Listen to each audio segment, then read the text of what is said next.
Ricky is... It's annoying, Rachel would have been here, but she forgot and booked herself into work, so...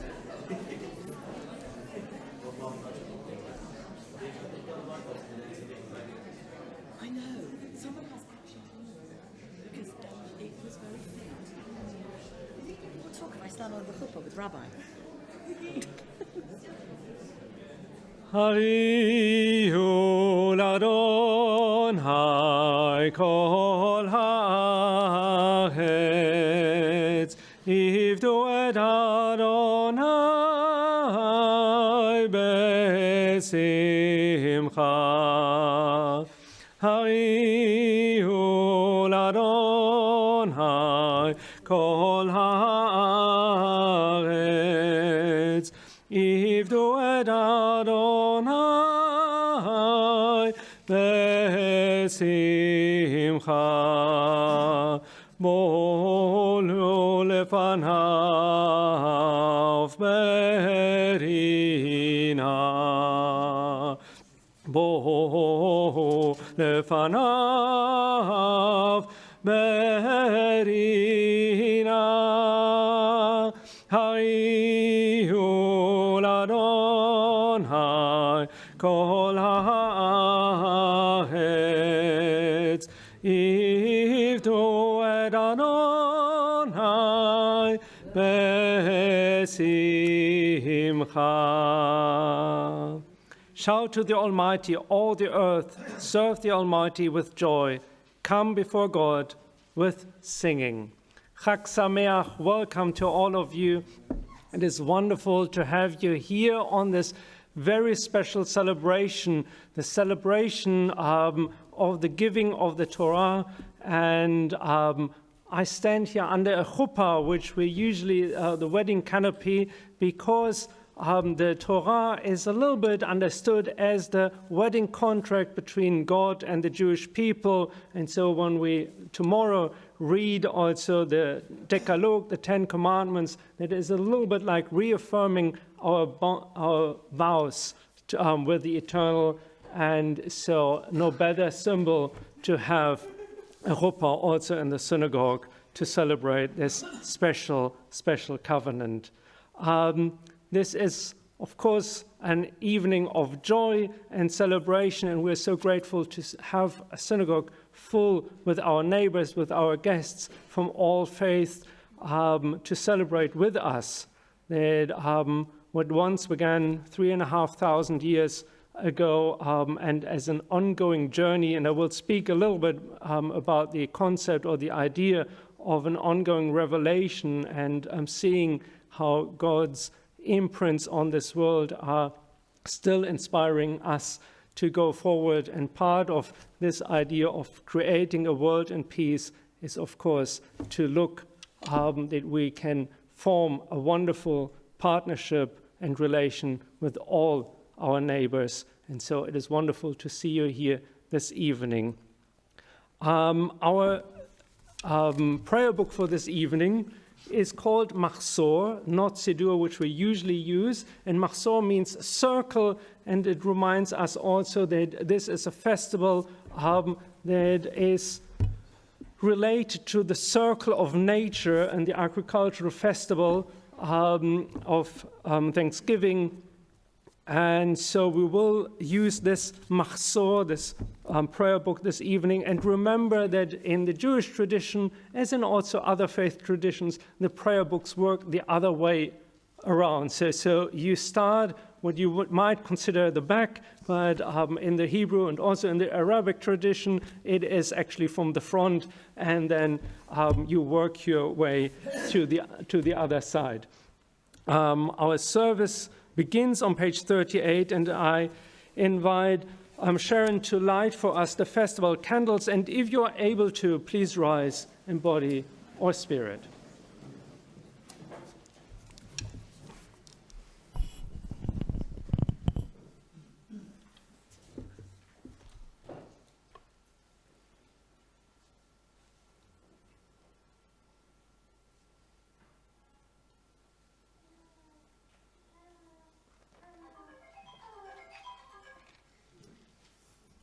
Baruch ata Adonai Eloheinu melech haolam, asher kiddushanu b'mitzvotav v'tzivanu, lahadlik ner shel Yom Tov. Amen.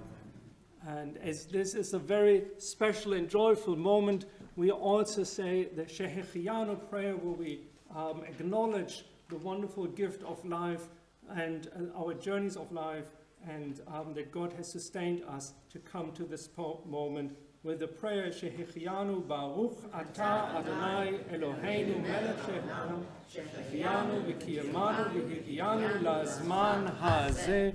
Blessed are you, our living God of the universe, who has kept us alive and supported us and brought us to this season. And you may be seated. And I invite Adele to read on page 41 for us this wonderful passage about the marriage contract.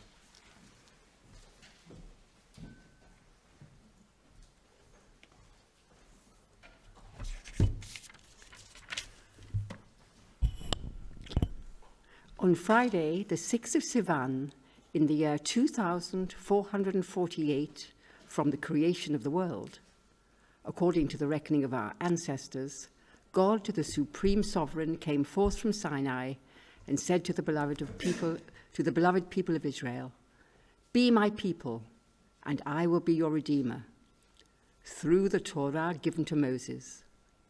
Be my spouse according to the law of Moses and Israel, and I will cherish, sustain, and support you, and be your shelter from trouble and distress. I will give to you and your children the Torah, the source of eternal life, of healing and rescue." And the people of Israel consented to God's proposal. Accordingly, they entered into an eternal covenant, binding them forever, a covenant of love and loyalty, a relationship of peace and piety, to create a dwelling in this world for the Holy One and the divine teaching. So God became Israel's Redeemer, and Israel became God's people, and heaven and earth were called to be faithful witness to their covenant. May God be pleased with our people, and our people praise God throughout their generations. Thank you very much. And this service this evening is a shorter service than what we have on a Friday, where on Friday we transition from the work week into Shabbat, but on a festival day, usually everyone has a short service and then looks forward to the special meal that follows afterwards, so the service is a little bit shorter. So also this evening, we turn directly to page 84, where we call all of us to be present for the formal prayer. And if you're able to, please rise. The Baruch Hu is in the middle of page 84-85. Nine, nine, high, nine, nine, nine, high, nine, high. Nine, nine, high, nine, nine, nine, nine, nine, high. Nine, and high, nine, high, nine, nine, and high, nine, high, nine, nine, and high, nine, nine, nine, nine, nine, high. Nine, and high, nine, high, nine, nine, and high, nine, high, nine, nine, and high, nine, high, nine, high, nine, high. Baruch Hu et Adonai HaMevorach. Baruch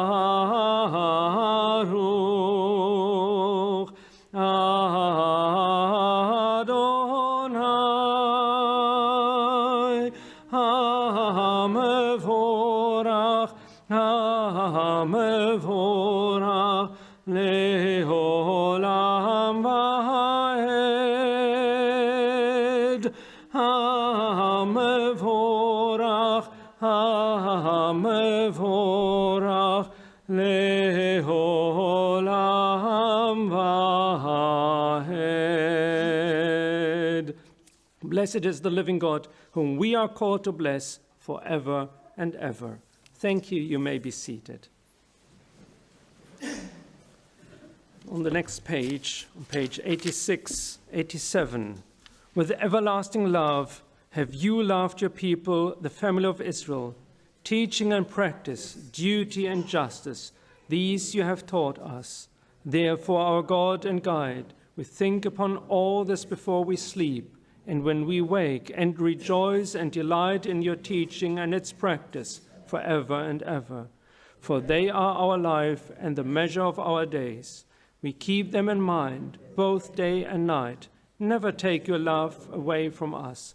Blessed are you, God, who loves your people Israel. Baruch atah Adonai, ohev et amo Yisrael.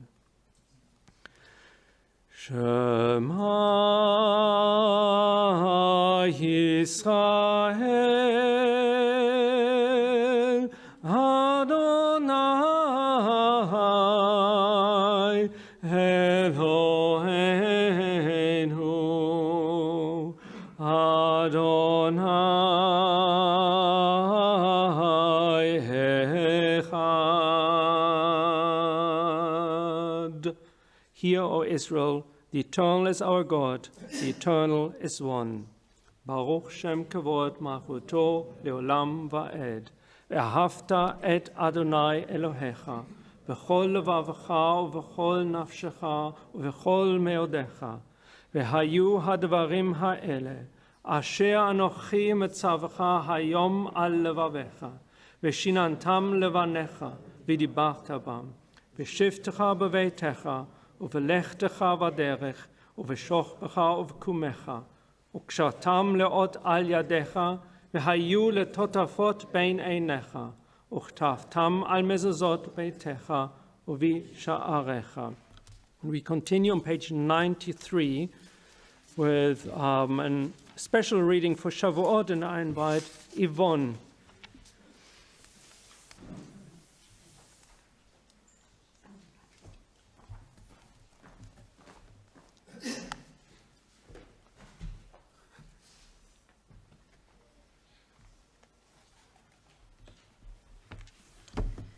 In the 3rd month after Israel had left Egypt, they came to the wilderness of Sinai.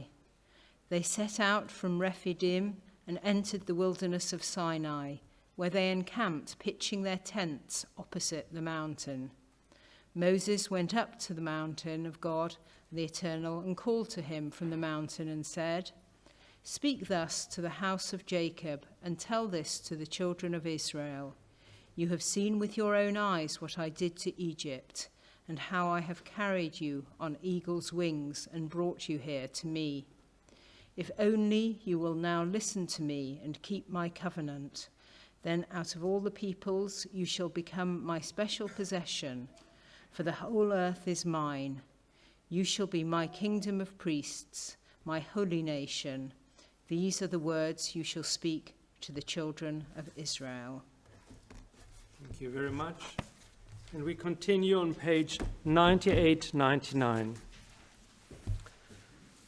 ויאמר אדוני אל משה לאמור, דבר אל בני ישראל ואמרת עליהם ועשו להם ציצית על כנפי בגדיהם לדורותם, ונתנו על ציצית הכנף בתל תכלת, והיה לכם לציצית וראיתם אותו וזכתם את כל מצוות אדוני ועשיתם אותם, ולא תתורו אחרי לבבכם ואחרי עיניכם אשר אתם זונים אחריהם.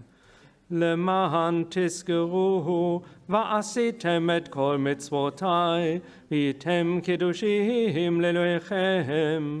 אני אדוני אלוהיכם, אשר הוצאתי אתכם מארץ מצרים, להיות לכם לאלוהים. אני אדוני אלוהיכם. And the Eternal said to Moses, "Speak to the children of Israel and tell them that each generation should put tzitzit or tassels on the corner of their clothes and put a blue thread on the corner tassel. Then, when this tassel catch your eye, you will remember all the commandments of the Eternal and do them. Then you will no longer wander after the desire of your heart and your eyes which led you to lust, to do lust. Then you will remember all my commandments and do them, and you will be set apart for your God. I am the eternal your God, who brought you out of the land of Egypt to be your own God. I, the eternal, am your God. And at the bottom of page 99, we find the prayer, God's gifts, peace, joy, and rest. And it has become a tradition or a minhag in our congregation to light on every Friday night and every festival evening a third candle, not only the festival candles, but a third one, which is here. And this candle, we light the candle for those who are the victims of the war in the Ukraine, but also of terror and injustice all over the world. And we hope with the prayer of the Hashkivenu, the prayer for peace, that also they find the shelter of God, and that hopefully peace will return to their homes and to their hearts. So please join me in the reading on page 99. Source of our life and our sovereign, cause us to lie down in peace and rise again to enjoy life. Spread over us the covering of your peace. Guide us with your good counsel and save us for the sake of your name.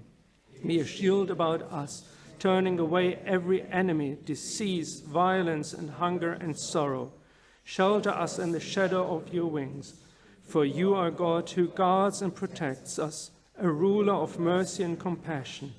Guard us when we go out and when we come in, to enjoy life and peace both now and forever, and spread over us the shelter of your peace. Blessed are you, God, spreading the shelter of your peace over us and over your people Israel and over all the world. And we're on page 100, and there our central prayer begins, the prayer that is called the Amidah, the standing prayer. So I invite you, if you're able to rise, and we'll read it, alternate in Hebrew and English. And when you can join me, or just perhaps dwell on the one or the other word that catches your eye, and perhaps this gives you an inspiration for your own personal prayer. Ele moadei Adonai Mikrae Kodesh, asher tikru'u otam mo'adam. These are the festivals of the Almighty, which you shall proclaim at their appointed time as holy gatherings. Adonai sefatai tiftach ufi agitehilatecha. Adonai sefatai tiftach ufi agitehilatecha.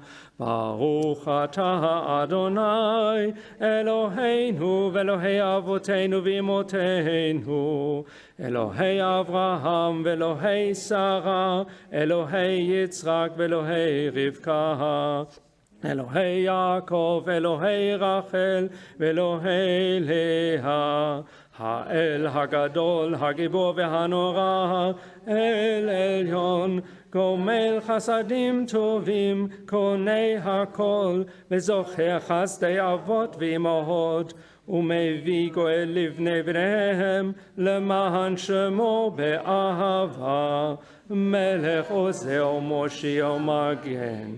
ברוך אתה אדוני, מגן אברהם ושרה. You are the endless power that renews life beyond death. You are the greatness that saves. You are for the living. You care for the living with love. You renew life beyond death with unending mercy. You support the falling and heal the sick. You free prisoners and keep faith with those who sleep in the dust. Who can perform such mighty deeds? Who can compare with you, a sovereign who brings death and life and renews salvation? You are faithful to renew life beyond death. Blessed are you, God, who renews life beyond death. Baruch atah Adonai mechayeh hametim. You are holy, and your name is holy, and those who seek holiness praise you day by day. Baruch atah Adonai ha'el hakadosh. Blessed are you, eternal, the holy God. אתה וחטאנו מכל העמים, אהבת אותנו ורצית בנו, ורוממתנו מכל הלשונות, וקידשתנו במצוותיך, וקרבתנו מלכנו לעבודתך. בשמחה הגדול והקדוש עלינו קראת, ותיתן לנו אדוני אלוהינו באהבה, מועדים לשמחה, חגים וזמנים לששון, את יום חג השבועות הזה, זמן מתן תורתנו. מקרא קודש שכל יציאת מצרים, אלוהינו ואלוהי אבותינו, יעלה ויבוא ויגיע ויראה וירצה וישמע ויבקר ויזכר זיכרוננו ובגדוננו וזיכרון אבותינו וזיכרון משיח בן דוד עבדך, וזיכרון ירושלים עיר קודשך, וזיכרון כל עמך בית ישראל לפניך, לבלטה לטובה ולחן ולחסד ולרחמים, לחיים ולשלום ביום חג השבועות הזה. זוכנו אדוני אלוהינו בו לטובה, ופוקדנו בו לברכה, והשיענו בו לחיים. ובדבר ישועה ורחמים חוס וחוננו, כי אליך עינינו, כאל מלך חנון ורחום אתה. Our living God, remember us for our good. Bring us your blessing and grant us a good life. Spare us and have compassion upon us according to your promise of deliverance and mercy. Our eyes are turned towards you, source of salvation and mercy. Ve'azi'enu Adonai Eloheinu et birkat mo'adecha lechaim u'leshalom. Bestow on us the blessing of your festivals and make us worthy of the new life, joy and peace you promised us. Make us holy through your commands and let us share in the work of your Torah. Satisfy us with your goodness and let our souls know the joy of your salvation. Purify our hearts to serve you in truth. In your love and goodwill, let us inherit your holy festivals with joy and happiness, and may all Israel who seek holiness find their happiness fulfilled in you. Blessed are you, God, who hallows Israel and the festivals. Baruch atah Adonai mekadesh Yisrael v'hazmanim. רצה אדוני אלוהינו בעמך ישראל, ותפילתם שאה וברחמך הרבים תחבוץ בנו, ותשרה שכינתך על ציון, ותחזינה עינינו בתשובך לציון ברחמים. ברוך אתה אדוני המחזיר שכינתו לציון. We declare with gratitude that you are our God and the God of the generations before us. You are our God, the rock of our life and the shield that saves us. In every generation we thank you and recount your praise for our lives held in your hand, for our souls that are in your care, and for the signs of your presence that are with us every day. At every moment, at evening, morning, and noon, we experience your wonders and your goodness. You are goodness itself, for your mercy has no end. You are mercy itself, for your love has no limit. Forever have we put our hope in you. And for all these things may your name, our sovereign, be blessed, exalted, and honored forever and ever. May every living being thank you, and may they praise and bless your great name in truth, for you are the God who saves and helps us. Blessed are you, God, known as goodness, whom it is right to praise. Baruch atah Adonai hatov shemcha u'lecha na'eh lehodod. Shalom Rav al Yisrael Amcha Tasim Leolam. Shalom Rav al Yisrael Amcha Tasim Leolam. Ki ata hu melech adon lechol hashalom. Ki ata hu melech adon lechol hashalom. Shalom Rav al Yisrael Amcha tasim leolam. Shalom Rav al Yisrael Amcha, tasim leolam. V'tov beinecha levarech et Amcha Yisrael bechol et uvechol sha'a bishlomecha. Shalom Rav al Yisrael Amcha, tasim leolam. Shalom Rav al Yisrael Amcha, tasim leolam. Baruch ata Adonai, hamevarech et amo Yisrael ba shalom. Blessed are you, God, blessing your people Israel with peace. And you may be seated, and we have a short moment for your private thoughts, meditations, expression of gratitude before we continue.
Instead of the traditional Oseh Shalom, I will sing a version which many of my congregants know, and you will understand in a short moment why I have chosen this one. Od yavo shalom aleinu, od yavo shalom aleinu, od yavo shalom aleinu ve'al kulham. Od yavo shalom aleinu, od yavo shalom aleinu, od yavo shalom aleinu ve'al kulham. Salam aleinu ve'al kol ha'olam. Salam, salam, salam aleinu ve'al kol ha'olam. Salam, salam. Od yavo shalom aleinu, od yavo shalom aleinu, od yavo shalom aleinu ve'al kulam. Od yavo shalom aleinu, od yavo shalom aleinu, od yavo shalom aleinu ve'al kulam. Peace will come to us. Peace will yet come to us. Peace will come to us and everyone. Salam. Peace for us and for all the world. Peace. Shalom. Salam. We invite now Yvette to read for us a prayer for peace, which you can find in our Masurim on page 638, but please leave your finger on the page where we left the Siddur at the end of the Amidah, so that we can come back to it, page 638. Peace, the great meaning. Peace, the great meaning, has not been defined. When we say peace as a word, war as a flare of fire leaps across our eyes. We went to this school. Think war, cancel war, we were taught. What is left is peace. No, peace is not left. It is no cancelling. The fierce and human peace is our deep power born to us of wish and responsibility. Thank you. And I invite Judith. I know it's a dangerous name. And Judith will read for us a prayer which you can't find in our Machzorim, a prayer for interfaith understanding. God of all creation, we stand in awe before you, impelled by visions of human harmony. We are children of many traditions, inheritors of shared wisdom and tragic misunderstanding, of proud hopes and humble successes. Now it is time for us to meet in memory and truth, in courage and trust, in love and promise. In that which we share, let us see the common prayer of humanity. Where we differ, let us wonder at human freedom. In our unity and our differences, let us know the uniqueness that is God. May our courage match our convictions, and our integrity match our hope. May our faith in you bring us closer to each other. May our meeting with past and present bring blessing for the future. Amen. Amen. This would be normally the space where I share some thoughts, give a sermon, but we will do it a little bit in a different order. So I have some thoughts, of course, I want to share. Whenever you have a full house, you should also use the opportunity.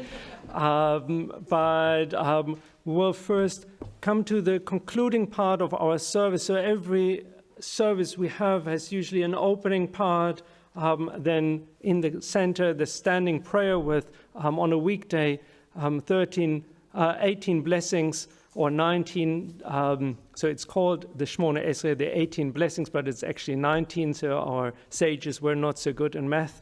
And then comes the concluding part with also its vision for a world redeemed, a world in balance, a world in peace, and also that we look back to those of our congregational family who have left this world, but who are very much of the fabric of this congregation or our lives and beyond. So I invite you, if you are able to rise, and we're on page 108 for the Aleinu prayer, the prayer that reminds us of our duty. So one duty is to praise the eternal, but also to be part of this ongoing work of creation and repairing the world. עלינו לשבח לאדון הכל, לתת גדולה ויוצר בראשית, אשר בחר בנו מכל העמים, ונתן לנו את תורתו, ואנחנו קוראים ומשתחווים ומודים, לפני מלך מלכי המלכים, הקדוש ברוך הוא.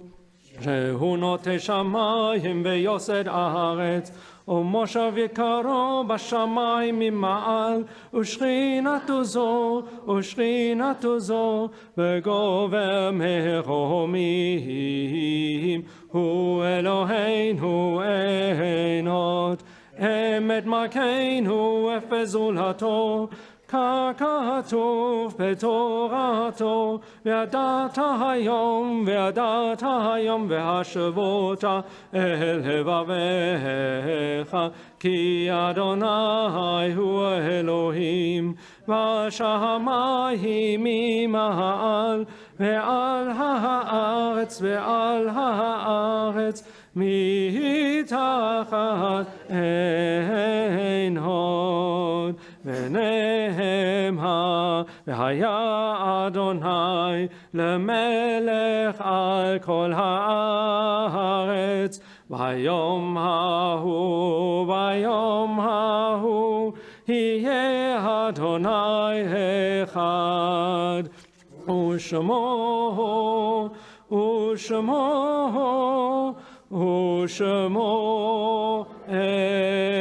echad. As it is prophesied, God shall be sovereign over all the earth. On that day, God shall be one and known as one.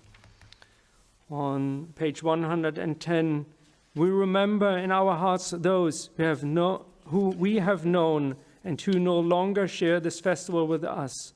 Many have no mourners to remember them, and their names are lost beyond recall, but they are never forgotten by you. May this Kaddish be our memorial to them in this world. They have their reward in their place of rest, for you are faithful. I also would like to remember the following who have recently died. Stella Mason, mourned by Ruth, Gabby, David, Ben, and Jeff, and the whole congregation. The Shlushim for Stella is this coming Shabbat. Ronnie Samuels, brother of Julian Samuels, the Shiva service is on Sunday evening at 7 here in the synagogue and also on YouTube. We remember Jeffrey Keane, brother of Carolyn Lay. And today, Anne Beach, wife of Peter Beach, mother of Jacqueline Ashton, grandmother of Zach, Abigail, and Simon, has passed to the other world. A Shiva service will be held here in the shul on Wednesday at 7:30. Are there names you like to mention, to add?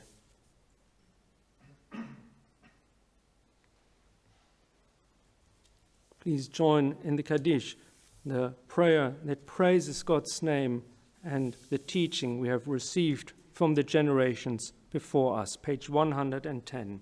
Yit gadal v'yit kadash shamei rabah, ve'alma divrach yichuteh ve'amlich malchuteh, b'chayechon u'v'yomechon, u'v'chayei dechol beit Yisrael, ba'agalau v'zman karif v'imru amen.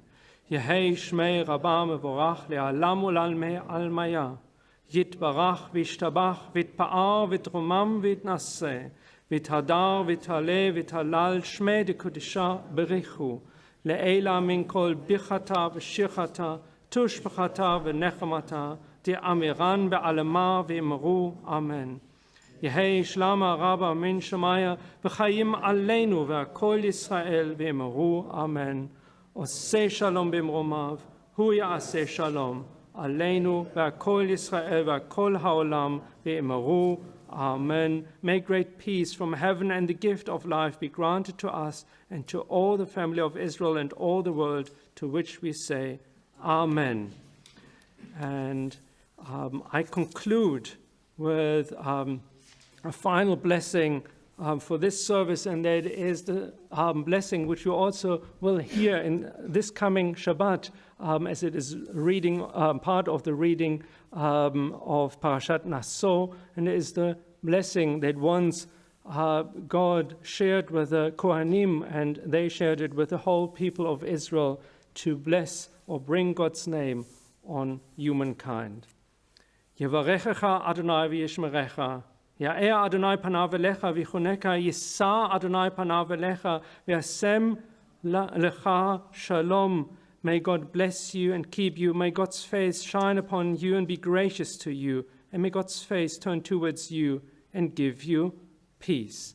Chag Sameach. So you may be seated. And we promised in our flyers, in our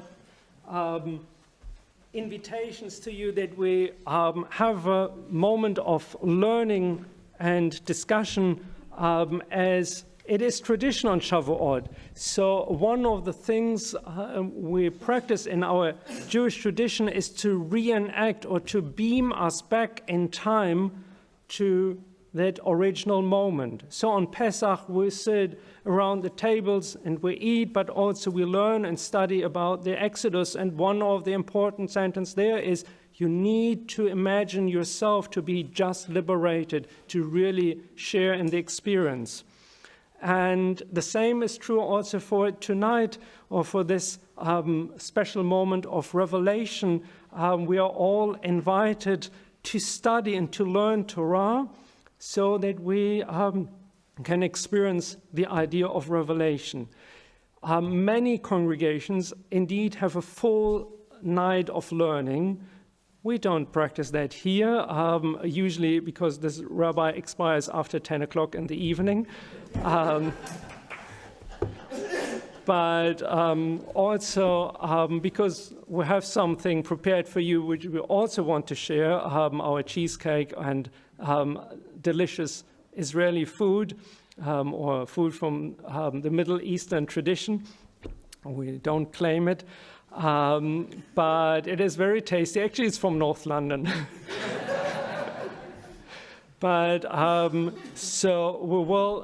will share with you some thoughts I've prepared about Revelation, and then we'll have a moment of discussion. You can ask questions that can be related to the text or whatever you want to ask, and I will see if I am able to answer it immediately or if you have to come back for the answer.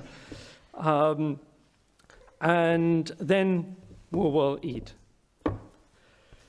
So I'd like to begin with recalling a moment of a recent conversation I had with one of our wonderful congregants.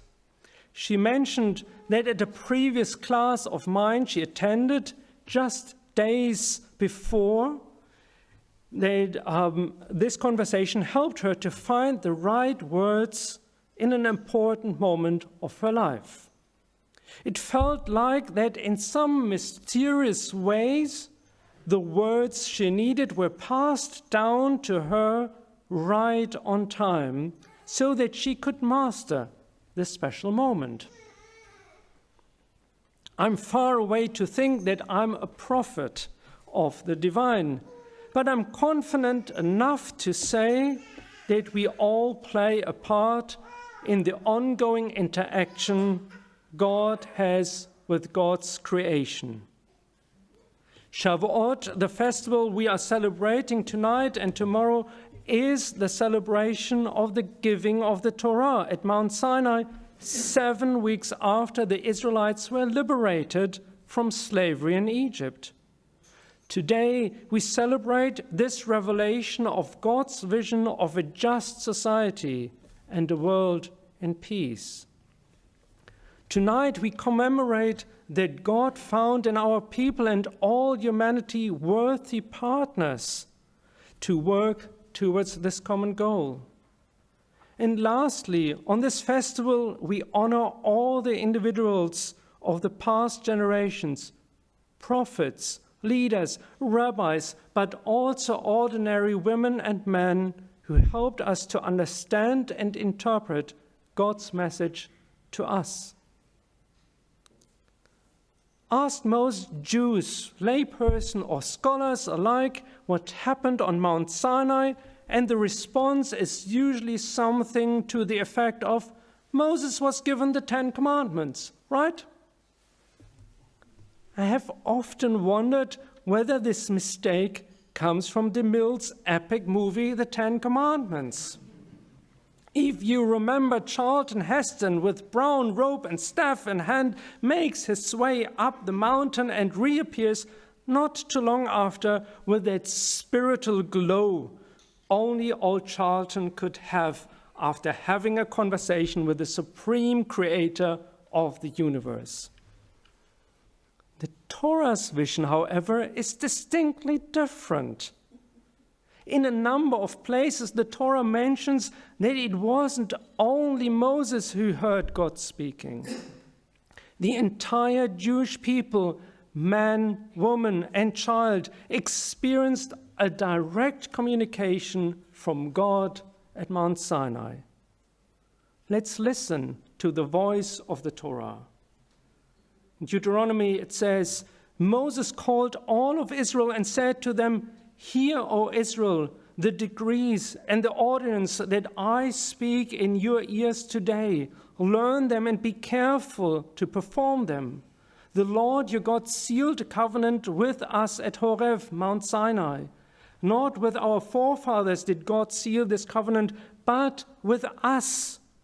We who are here, all of us alive today, face to face, did God speak with you on the mountain from amid the fire.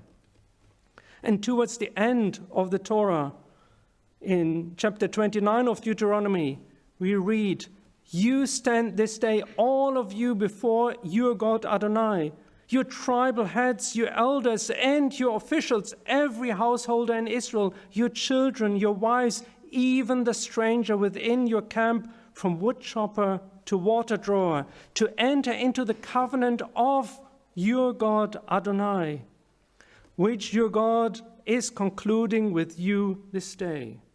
I make this covenant with its sanctions, not with you alone, but both with those who are standing here with us this day before our God, and with those who are not with us here this day.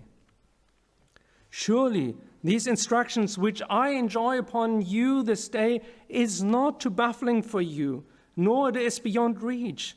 It is not in the heavens that you should say, who among us can go up the heavens and get it for us and impart it to us that we may observe it? Neither is it beyond the sea that you could say, who among us can cross to the other side of the sea and get it for us and impart it to us so that we may observe it? No, the thing is very close to you, in your mouth and in your heart, to observe it.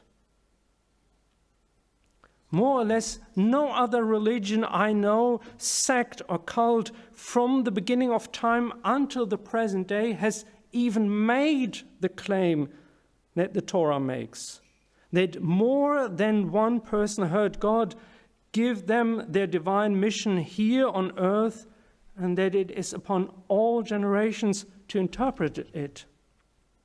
Whether it be Guru Nanak, Siddhartha Gautama, Muhammad, or Joseph Smith, they all heard God tell them that they were the chosen to deliver God's message when they were alone. They then spent the rest of their lives convincing others that God had actually spoken the true gospel to them. But not Judaism. Our claim does not come from one man or 50 men or even 1,000. It comes from an entire nation hearing God speaking to them and all generations to come. How do Jews understand Matan Torah, the giving of the Torah at Sinai? There are as many answers as there are Jews, I would say, but let's reduce it to denominations within Judaism. As a denominational question, Sinai is an issue of authority and chronology. While the concept of mass revelation is hardly challenged, other questions are more controversial within Judaism. Does truth come only from God, or can it also come from the community or a principled individual? Does God's ultimate revelation of truth take place each and every day? Or did God deliver one authoritative message long time ago? Good questions. So what does Sinai look like for Reform Jews? Our synagogue is part of the Reform movement. For Reform Judaism, Sinai takes place every day. So Sinai takes place every time a Jew makes a serious and conscientious choice. In other words, Jewish obligation begins with the informed will of every individual. The individual might consider all the dicta of Jewish tradition and that has come before them, but in the moment of deciding whether to order a tuna or a bacon sandwich for lunch, the choice is still theirs and theirs alone. The moment of individual conscience, regardless of outcome, is sacred to Reform Judaism. Lo bashamayim hi, the Torah is not in heaven. A Reform colleague of mine once described her conviction that rabbis should ritually sanctify gay and lesbian relationships by saying, I know that it says in the Torah what it says in the Torah about homosexuality, but that's not binding. God changed her mind. My colleague's stands make perfect sense if we conceive Sinai as a reoccurring process, not a fixed encounter. From the US Reform Movement's 1937 Columbus Platform suggests that the written Torah is a depository of biblical Israel's consciousness of God, a record of past revelation, but certainly not the last word in our ongoing dialogue with God. Instead, revelation is a conscious process confined to no one group and to no one age. Indeed, according to Reform Judaism, God can change her mind. As such, Sinai is constantly taking place, and it is the role of the individual to listen closely to what God is saying. The Orthodox tradition maintains that God taught everything which the Jewish people needed to know at Mount Sinai. In Midrash Tanchuma, an early teaching of the sages, we learn, when the Holy One, blessed be God, came to give Torah, he related it to Moshe in order. First Bible, then Mishnah, Agadah, and Talmud, up to even those future questions that a seasoned student would one day ask of their teacher. The Holy One, blessed be he, related even these things to Moshe at that time, as we find in the Torah, and God spoke of all these things. This midrash effectively communicates the most significant aspect of orthodoxy. God is the only legitimate source of knowledge and truth. No community or individual can take up God's role. For the Orthodox Jew, all authority ultimately goes back to God at Sinai. This belief infuses even the most modern strains of orthodoxy. Rabbi Samson Raphael Hirsch, the founder of modern orthodoxy, allowed for Jewish involvement in secular life and insisted on the need for secular education, but nonetheless maintained that the Torah, as the sum of God's will, is not subject to rational argument or proof. Perhaps the most interesting contemporary manifestation of the Orthodox notion that all truth comes from Sinai is the idea of das Torah, da'at Torah, Torah knowledge. This notion somewhat contests within Orthodoxy itself, suggests that the Torah is a reliable source to answer to every question, no matter how mundane. Behind this practice is a clear belief that God's revelation at Sinai must have been all-encompassing, addressing all individual situations, in particular needs for all times. So when you have a question today, how to use your smartphone, you find the answer in the Torah. Let's look at the conservative Jews. While mainstream conservative Jews envision a personal God, most conservative rabbis do not believe that God actually gave the Torah letter by letter at Mount Sinai. So, what did happen? Rabbi Abram Joshua Herschel, in his God in Search of Man, argues that the chronological details of Sinai are irrelevant, since the Torah is a moral, not a chronological text. Rabbi Neil Gilman adds that God merely reveals God's self at Sinai. The people of Israel then recorded their response to God's presence in the form of Torah. While God might have indicated the revelation at Sinai, it was the human community which preserved the encounter. Solomon Schechter, the great teacher in conservative Judaism, summed up this position in the doctrine of Catholic Israel. The phrase implies that it is the Catholic, the unified body of the people of Israel who are responsible for the development of Judaism in each generation, taking the fruits of the Sinai revelation and adapting them to meet the needs of today. One Talmudic source illustrates this idea. In the Mishnah, the core text of the Talmud, there is a disagreement about what blessing to say when drinking water. The early sages had the tradition that one should say the blessing over all things, while Rabbi Tarfon received the tradition to thank the creator of many appetites. What was the law? How did the Talmud resolve the question? The latter sages refused to resolve the matter. Instead, they decided to go out and see what the general populace does. A very practical answer. From this approach, Schechter concluded that the general community should be viewed as the true arbiter of God's law. In theological terms, this means that Sinai takes place in the meeting of community, not the long grappling of individual conscience.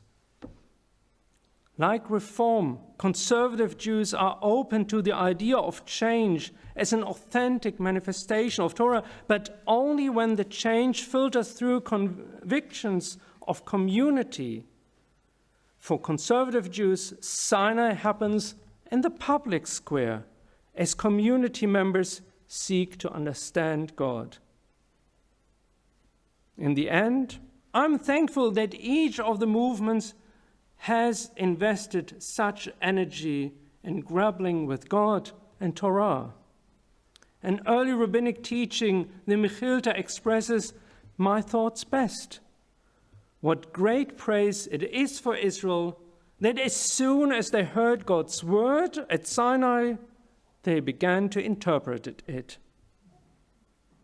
Our interpretations take us in many different directions, but as long as we continue to work of engaging God's word with integrity, we should profit from the encounter. And where does it leave us with the question of my recent encounter with our fellow congregant? Am I now a prophet of God? As a Reformed Jew, I understand that every information we absorb will be at one stage part of our decision-making process. Torah means teaching. All of Torah is the helping hand God is stretching out to help us to walk through life and master life's ups and downs. When something I say to you today helps you to be a better person tomorrow, then it cannot be not of God's intention. As I personally believe that divine inspiration is a fact, I have no problem with the idea that the words I used in our conversation were not accidental. That doesn't make me a prophet, but I'm happy to be a teacher, your teacher. Chag Sameach. So, as so often, this was only a little spotlight on a much more complex topic, but I would love now to hear from you. Any questions, comments, thoughts?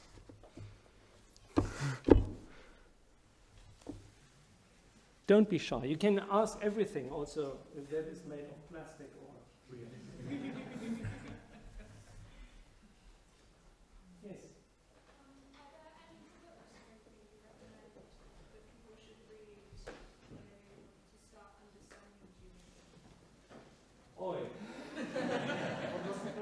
are there any books that we could recommend to start, perhaps, to learn more about Judaism? Yes. There are several wonderful books, and also what's interesting sometimes to look how perhaps a previous generation has introduced Judaism and how that has changed. Rabbi, stay in your microphone. Could you repeat the questions? Yeah, okay. I just like to walk around, so that's. But so there are many wonderful books we can recommend where to start to learn about Judaism or to deepen your knowledge about Judaism. And I also suggested to look a little bit at older sources and newer, and just to see how it changes, because I feel that Judaism, especially in the last decades, has changed dramatically. Not only Reform, but also Orthodox Judaism. There are very interesting movements. Reform has become perhaps a little bit more aware of traditions and of older teachings, and modern Orthodoxy has encompassed some very modern approaches. But there is one book I personally very much like, and I always recommend it also to my class. It's from Rabbi Walter Rothschild, The Honey and the Sting. It's a wonderful introduction to Judaism that goes in many directions and gives you a taste of a topic, and then you can go from there. I'm happy to share that, or you can later watch again the YouTube video and just see, after you listened again to my wonderful introduction to Revelation about this book. Other questions? Michael from a guest from Congregational Church in Wimbledon. Could you say something about millenarianism? It might be applied in your particular congregation here. Do you recognise its role, or how do you look upon it, if that makes sense? So it might be my English, or just if you can define the term. Millenarianism, the end of things, an apocalypse, a final revelation, which will be in our tradition. We still keep revelation. That's a good question. So there was the question about, so let's say a vision of the end time, or a final revelation, so what happens next, let's say it this way. Judaism in general is not so much occupied with the idea of an end-time vision. So there are ideas of resurrection, of the dead, and there is an idea of a coming world, the Olam Haba, the other world, but often only perhaps in relation to comfort people who are perhaps in this world under a lot of oppression, stress. So I find it often the teaching is more comforting and want to give people hope when this world is has a lot of challenges for them. But in general, Judaism always focuses on the here and now in this world, and our task within this world to make that a better place, so that the world is in balance. Messianic time, or the time of a Messiah or a great prophet or so, is not an end time. It is the goal for us in this world to reach, so that all people, all humanity has an equal share in the resources of this creation and can live in harmony side by side. This is very much in this world, and that's why we all are commanded to work towards this goal. Not that then the world stops, actually to the contrary, then that is perhaps the start to a good time for all.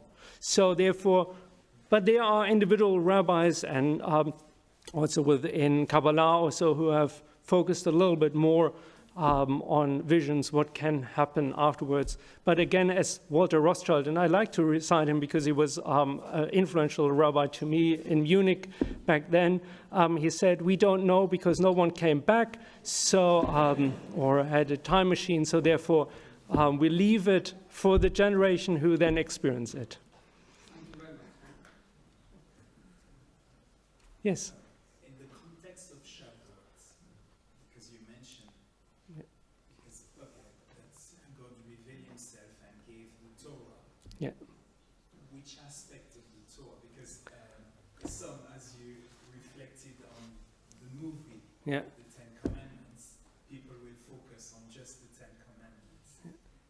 But however, it was more than the Ten Commandments. But how much of it compared to what we have now? Or is it everything?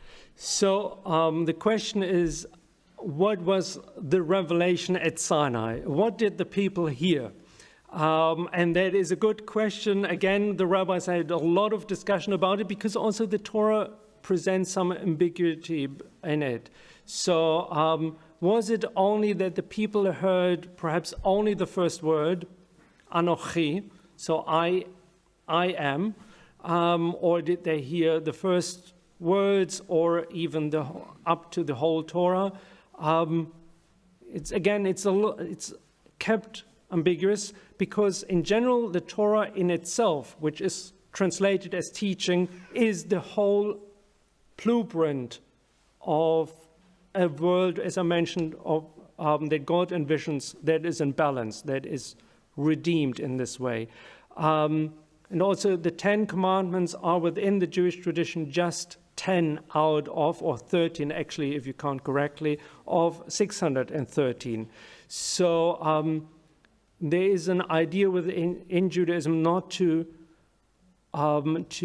put them too much on a high chair because the others are as relevant and even perhaps in an ethical understanding more important. So the first commandment in the order of all the commandments is, for example, be fruitful and multiply. And it's not within the Decalogue, but it is quite important. It comes right in the beginning. What we can say, and that is what I think is the Torah as we have it today, is a source of inspiration that leads us to reveal more and more of those ideas that can create this just world. But it's the blueprint. It is like a guidebook, it's the handbook when you start for the first time your computer and don't know what to do, how you want to walk in God's ways. Open the Torah and you will find, hopefully, inspiration to do so.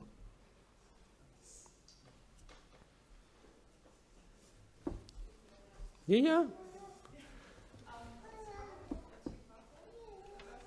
Wait. You need to speak up. Sorry, it's kind of a two-parter. The first one is, obviously, the Torah that most people are exposed to in this country is within the Bible, the Christian version. So are there any translations you recommend for the Torah as in the Jewish translations? Because I assume there will be differences. Yes. It's a good question, and thankfully I don't need to answer with yes and no, because I'm convinced that there is only a yes answer. Why translations we read are always interpretation. So yes, what you read, the 5 books of Moses, in a Christian Bible are indeed also or is based, or it's the Torah which I refer to, but it was translated through the eyes of Christians, which is valid because within the Christian tradition there is also a theology and there is an idea how one word leads to the next to support the Christian theology. When you read a translation, the King James Bible from 1800 something, which for me is Shakespeare in English, which I hardly can pronounce most of the time, or if you read a translation of today, the modern new English translation, we see already a change because society has changed also within England, the Christian society, but it's changing of the influences and of the changes we all experience. So when you read a Jewish translation, you will read it through someone who translated it through Jewish tradition. And therefore, I recommend, if you have also the time, to look a little bit and to compare it once again, to see what differs, what is the same. And in general, translations that can be recommended is today the JPS, the Jewish Publication Society. They have the best translations, and it is free on the internet on sepharia.org. It's a website. But you can also buy wonderful books, and as a former bookseller, I always can recommend buy a book. Have a Bible at home. There's a wonderful edition. It's called the Jewish Study Bible, also from JPS. There you already find also in the columns on the side commentaries from different generations, which also makes it even more interesting to look into the text.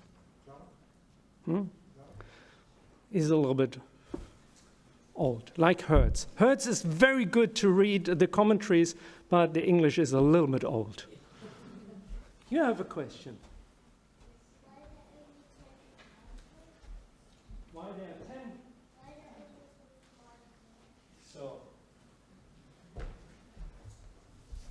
So the question was, why are there only 10 commandments?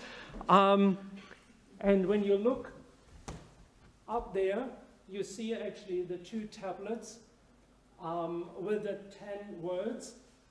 And again, it's a translation question. Actually, it's not the 10 mitzvot, it's the 10 devarim, so which often is translated either as words or statements or sayings. So, and as I mentioned, there are actually 13 commandments when you count correctly or when you look into it. So it is only 10 because the Torah says these are 10 words or 10 statements that are presented. And the first one is not so much a commandment. Actually, it says, Anochi Adonai, I'm Adonai who brought you out of Egypt. So that's not really something which we need to follow. It's more something we should acknowledge. So 10 out of 613. So there is one, you should honor your parents, your mother who sit next to you, but also your dad. But you should also, and another place says you should not lie, you should be honest when you do business, and so on. So there are a lot. We just symbolically, so because we cannot write everywhere in the synagogue all the commandments, we put just 10 up there.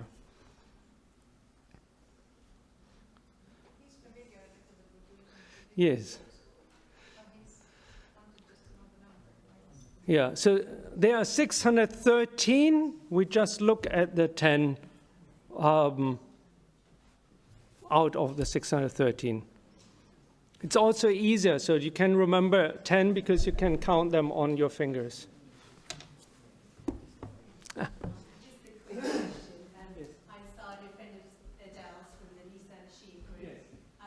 wanted to know what might a typical, is it Shavuot, look like for one of, for your congregation?